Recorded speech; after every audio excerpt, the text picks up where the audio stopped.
Hello everyone, নতুন আরও একটি ভিডিওতে সবাইকে অনেক অনেক স্বাগতম। আজকে আমি রান্না করব মাছের মাথা দিয়ে বিরিয়ানি। মাংস ছাড়াও মাছের মাথা দিয়ে এভাবে বিরিয়ানি রান্না করলেও খেতে কিন্তু অনেক মজার হয়। কে কে মাছের মাথা দিয়ে বিরিয়ানি রান্না করেন কমেন্টস করে জানাবেন। তো বিরিয়ানি রান্নার জন্য আমি মাছের মাথাটাকে প্রথমে ভালো করে ভেজে তুলে নিয়েছি।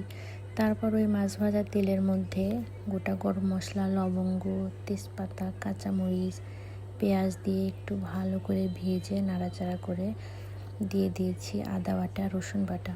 মশলাটাকে ভালোভাবে ভেজে দিয়ে দিলাম চালটা ভালো করে ভাজা হয়ে গেলে মাছের মাথাটাকে একটু ভেঙে চালের মধ্যে দিয়ে দিলাম। তারপর এটা ভাজা হয়ে গেলে দিয়ে দিলাম পরিমাণ মতো গরম জল।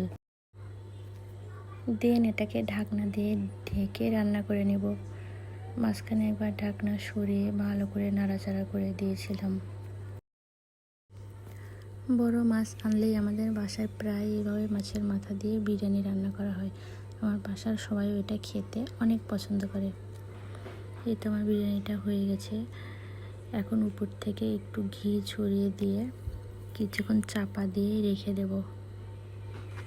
যারা ঘিটা পছন্দ করেন না তারা এটা স্কিপ করতে পারেন।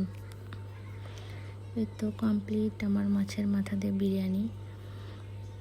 যারা এটা কখনো খাননি এভাবে একবার প্লিজ ট্রাই করে দেখবেন, খেতে কিন্তু অনেক মজার হয়। আমার আজকের বিরিয়ানিটাও খেতে অনেক মজার হয়েছিল।